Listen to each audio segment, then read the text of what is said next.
What if a simple janitor answered a phone call in Dutch, and a billionaire stopped in her tracks?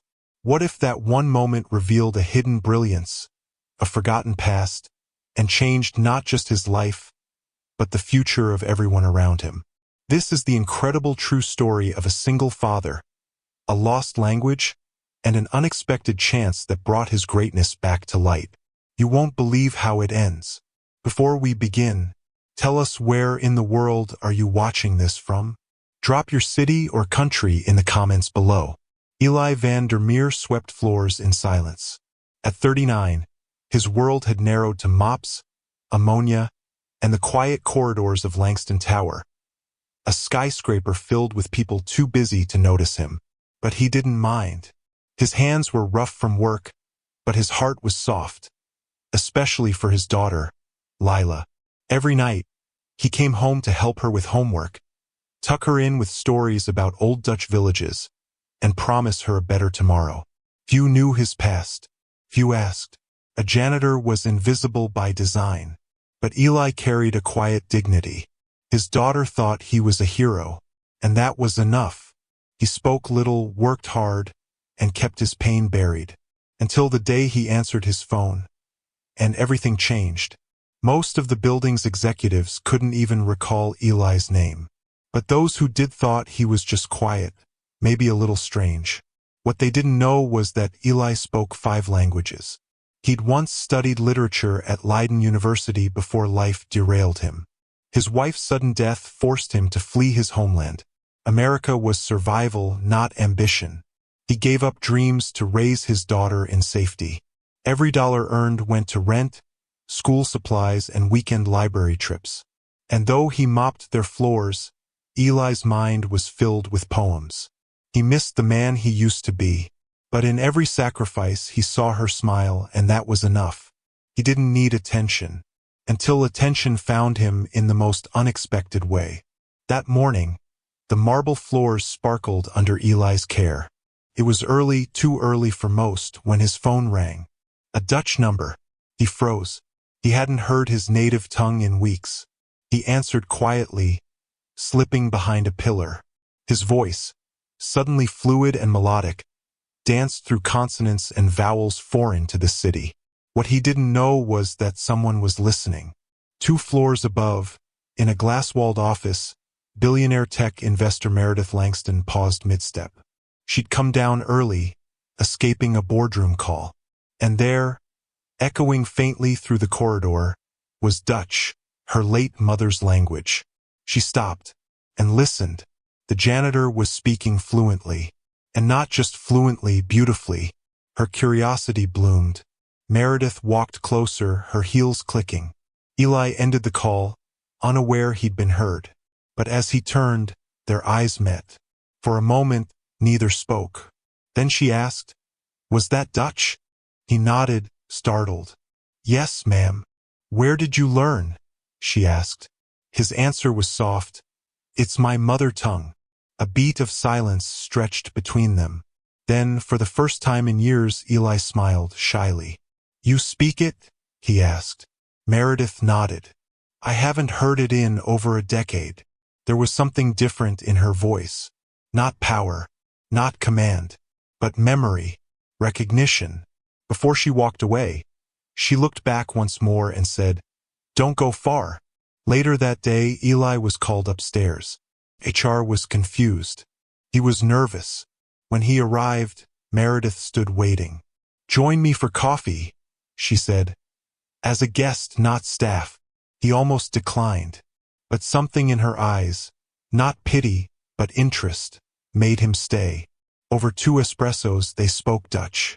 They spoke of childhoods, poetry, grief, and silence. She asked about his life. He didn't overshare, but she listened closely. When he finished, she leaned back, thoughtful. "I've been looking for someone like you," she said. "Not because you clean well, but because you see clearly." Eli blinked. "You think I belong here?" She smiled. "I think you never stopped." The next morning, Meredith called him again. This time, to sit in on a private strategy meeting, not to speak, just observe. Eli arrived in his janitor uniform, confused.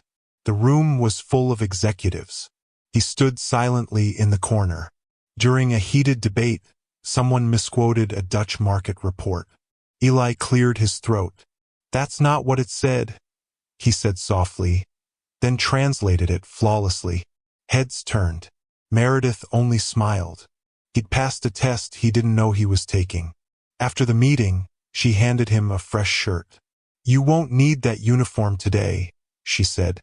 "You're here for your mind now." Eli hadn't touched economics in years. But now Meredith gave him research projects, small insights to analyze.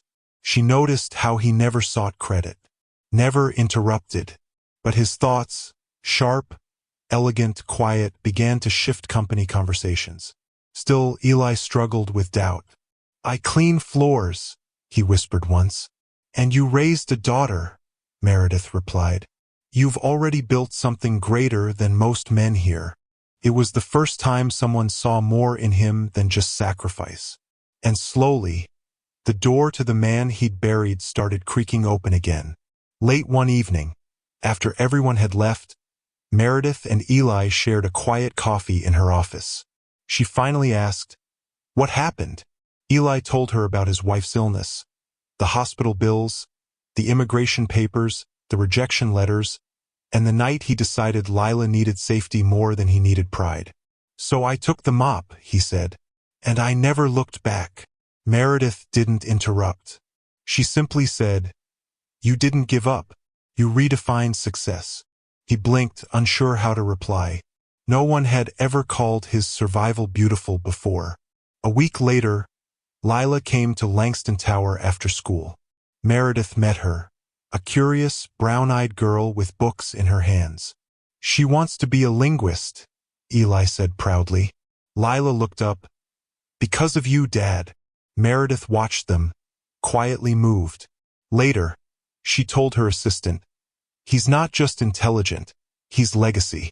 That night, Meredith added a line to her hiring policy. Talent wears many uniforms. She wasn't just keeping Eli around. She was making room for more like him. At the end of the month, Meredith offered Eli a new position, cultural liaison and research consultant. Came with a salary, benefits, and a workspace with windows. Eli stood there, stunned. "Why me?" he asked. She replied, "Because you've been everything this place needed, long before we noticed." He didn't cry. He just nodded, quiet and full. That night, he tucked Lila in and whispered, "Everything's changing." She smiled. "You earned it, Dad." He turned off the light, knowing the life he gave up had just circled back home. Langston Tower began to shift. Not suddenly, but like light creeping under a door. At first, people whispered, "The janitor's working upstairs now?" But when Eli spoke in meetings, soft-spoken but precise, people stopped laughing. He wasn't loud. He didn't try to impress. But his insights had weight. Real weight. What stunned most was his humility. He still greeted the cleaning crew by name, still picked up his own trash, even held the elevator for interns. People who felt invisible now felt seen, because he hadn't forgotten where he came from. Meredith noticed more than change in Eli. She noticed change in the entire building. The mood, the manners, the respect. Sometimes leadership doesn't start from the top. Sometimes it begins when someone at the bottom rises with grace and refuses to look down on anyone. One Monday morning, Eli walked into a new office. A glass door, his name etched in silver. Eli Vandermeer, consultant. He froze. For a man who once avoided attention, this felt enormous. But the space wasn't what made him emotional. It was the framed photo Meredith had placed on the desk. A young janitor, mop in hand, holding his daughter. A simple reminder. You didn't start here, but you belong here now. That day, he sat at the desk, fingers trembling, and pulled out his first official project brief. No titles would define him, not janitor, not consultant. Only the consistency of his character. He began his work not with pride, but with a quiet, purposeful breath. For Lila, for himself, for every invisible man who still waited to be seen. That week, Meredith brought Eli to a high-stakes board meeting. He wore his only suit, the one he used at his wife's funeral. No one expected him to speak. But during a heated debate on language localization, Eli gently raised his hand. "Excuse me, may I offer something?" Silence fell. He spoke, first in Dutch, then in German, then in crisp, careful French, dissecting the emotional undertones that AI translation would miss. When he finished, no one moved. Then one of the VPs leaned forward. "Who is this guy?" Meredith didn't hesitate. "The smartest man in the room," she said. Eli didn't smile. He just looked down at his notes, quietly scribbling thoughts for the next phase. Lila had always known. Long before boardrooms and pay raises, she believed her dad was someone rare. But when her school asked her to write about her hero, she didn't mention the job. She wrote about the nights he skipped dinner so she could eat, the way he fixed her shoes with duct tape, but made her believe they were magical. "He never bragged," she wrote, "but he saved us both." Her teacher read it aloud to the class. Parents cried. The school called Eli in for a small ceremony. He stood beside Lila, overwhelmed, heart pounding. "I just did what any father would," he said. But Lila leaned in and whispered, "Not every father, Papa. Only you." One afternoon, Eli found a handwritten card on his desk. No name, just, "You reminded me that kindness is power, that quiet doesn't mean small. Thank you for being seen." He held it for minutes, just held it. The janitor closet he once hid in now felt like another life. Still, he never let go of that version of himself. That night, Lila asked, "Do you like this life better?" Eli thought for a while before answering. "It's not better," he said. "It's just finally complete." They sat on the couch, wrapped in a blanket. No noise, no need for big words. Sometimes, the loudest joy is silence shared with someone who's seen every part of you and stayed. It began as a typical day until Meredith walked into Eli's office holding a notepad. "There's a journalist coming," she said. "They're doing a piece on people who changed the company's culture." Eli shook his head, already shrinking. "I'm not the story," he said quietly. "You're the reason there is one," she replied. The journalist, a sharp-eyed woman from the Atlantic, expected numbers and policy. Instead, she found Eli calm, sincere, with a voice that made you lean in. He spoke of nights spent cleaning while dreaming in Dutch, of his daughter's laughter being louder than poverty. "Why didn't you leave when you felt invisible?" she asked. Eli looked out the window, then smiled. "Because I was raising someone who never stopped seeing me." The article went viral, but Eli never shared it online. He only showed it to Lila and framed her favorite quote above his desk. Soon after, Meredith called Eli into her office with a proposal. Not a promotion, a program. One he would design. A talent accelerator for overlooked employees, janitors, cafeteria workers, groundskeepers, anyone buried by assumptions. "You walked through a door no one expected you to," she said. "Now let's build that door for others." Eli sat in stunned silence. Then, quietly, he said, "But who would listen to me?" Meredith met his eyes. "They already are." The first session had 10 people. Some older, some young. All underestimated. Eli stood at the front, nervous but grounded. "This isn't about turning you into something new," he said. "It's about remembering who you've always been." That day, no one took notes. They just listened, as a man once ignored taught them that dignity is not given by titles, but earned in silence.